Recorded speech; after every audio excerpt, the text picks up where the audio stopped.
YTBC student. Now, that is the youngest, baddest uploader who has stepped foot and touched buttons on this thing and has made total sense. And I tell you something, I've seen a lot of them come and go. But YTBC student has now graduated into the midst of the masters.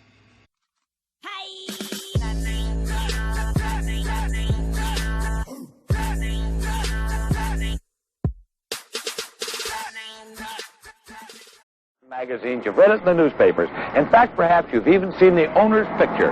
Ralph Williams, the owner of Bayshore Chrysler Plymouth, 345 El Camino Real in the city of San Bruno. You notice the big bald-headed son of a bitch? The man that came to San Francisco to offer them more for the dollar they spend. The man that came to San Francisco to rape each and every citizen in the whole San Francisco Bay Area. You don't believe it? Listen to me. I don't lie. Take a fucking car like this. A 1966 Ford, a Country Squire 9-passenger station wagon. Don't worry about the equipment. Imagine all the fun you can have in the back. And while you're doing it, imagine all the money that bald-headed prick Ralph Williams is going to be making on the car he's trying to fuck you out of.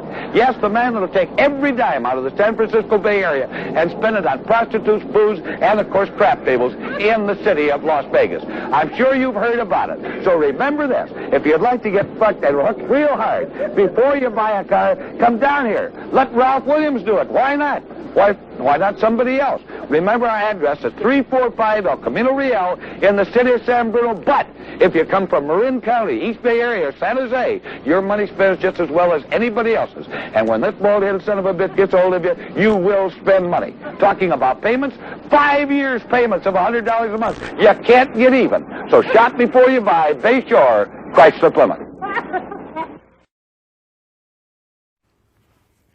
What up, everybody who talks boxing, comments about boxing, and makes boxing videos.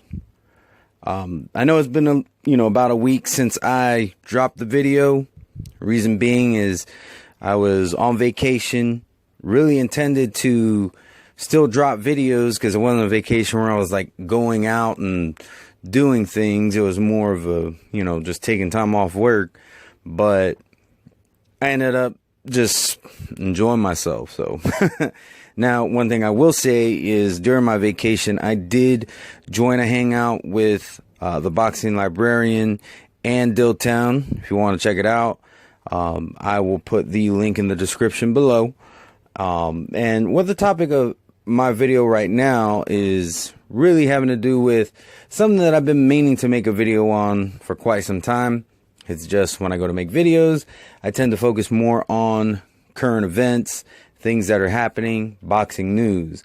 And a lot of times I'll forget that there are boxing topics that I want to make videos about. And what reminded me on this topic was a video that I saw today by 10 players. So big shout out to 10 players. They did a response video to Zone 6 Boxing. And they were also addressing some comparisons between Triple G and Deontay Wilder.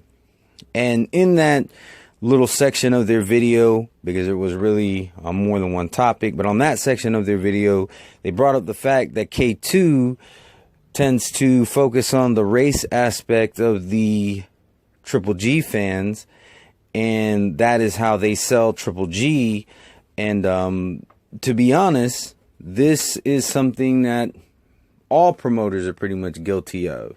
And I think the reason being is because in the early stages of boxing, during the time of segregation, you always had a white champion and a black champion.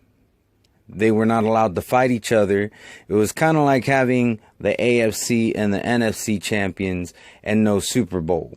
So you never really knew who the best was until Jack Johnson traveled to Australia following the champion and beating him there because he wasn't going to be able to get that fight here in the States.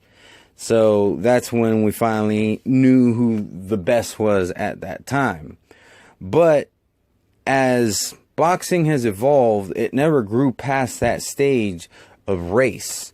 Even after segregation was done away with, Even after rights that were denied to African Americans were finally given to them, boxing has still never really gotten past the whole race aspect. So the fact of the matter is, and everybody here knows this, boxing is a business. And in business, you will use different tactics to sell fights, because that's what's going to ultimately make you money. Now, there is an old saying that goes, if it ain't broke, don't fix it. And that's kind of the approach that boxing promoters have taken when it comes to selling fights. If they're able to sell you on fights based on race, then they're going to continue to do so. Because the fact of the matter is, they don't care about black, they don't care about white, they don't care about brown, they don't care about yellow, they don't care about any of that. Only color they truly care about is green. And if it takes them selling you on a race card to get their hands on your green, then that's exactly what they're going to do. Now, us as boxing fans, we actually have control over this. If we stop buying fights based on, or buying into fights, because we don't necessarily buy fights, a lot of times we watch them on TV for free, or sometimes we do buy fights when we're buying a pay-per-view, or if you buy a ticket to go to see a fight live, then you're buying the fight then as well, but not necessarily putting money down to view a fight. Just simply tuning in on a subscription you already have is buying into a fight as well. But in any event, if we were to stop doing that, if we were to make it clear that the reason why we're watching these fights has nothing to do with race, then the race promotion would actually go away.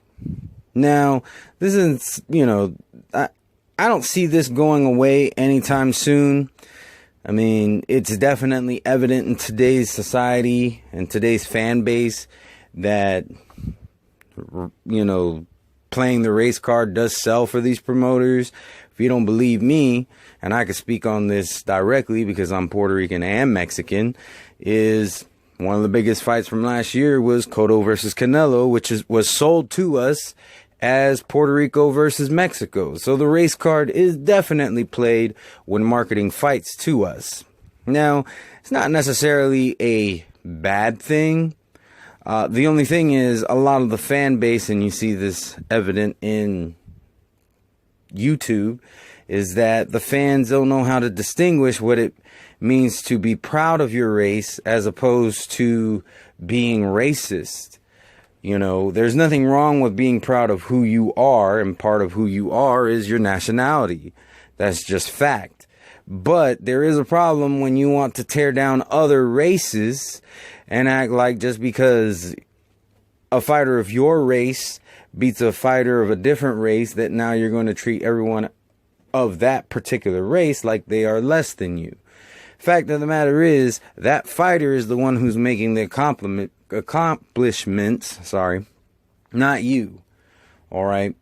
So we do, as fans, I think we really need to kind of move past the race issue ourselves before we can move toward not being marketed to like we're dumb. Because I really feel like being a fan based off race is really childish, because we're not back in the times of segregation. We actually live in a time where information is freely available to us at all times. We can now be fans of fighters from other parts of the world because we have the ability to know about these fighters. Whereas, back in the early days, you either only knew about the fighters from your town, or you knew about just the most major of names. This is not the case these days. So I think that the fan base really needs to mature, because that is one place that, as a whole, we are lacking. Not all the fans, because I myself consider myself to have moved past that. There are other people on YouTube that I've come across that have been able to move past that as well. I'm not going to support a fighter just because they're Puerto Rican or just because they're Mexican. I actually want to support a fighter because I like them, because of their accomplishments and their style of fighting. But anyways, this is just something that I've been wanting to talk about for quite some time. Please feel free to leave a comment in the comment section. And to all my subscribers, anybody watching my videos, or if you just so happen to stumble on this video, hope you have a wonderful and blessed day. Peace. I am so authentic, I'm so authentic. They trying to figure me out, but this is not a gimmick. Hi, hip hop, don't act like you don't know me. What? We got the same mama, don't you try to disown me. I'm just a mixed breed, call me a day walker. Cause I walk in the sun, but at night I'm a stalker. If you looking for blood, come run in my lane. The fame never runs dry, there's plenty of it, man. I speak an ancient language, they don't understand me. It's called the truth, I break it down, they try to reprimand me.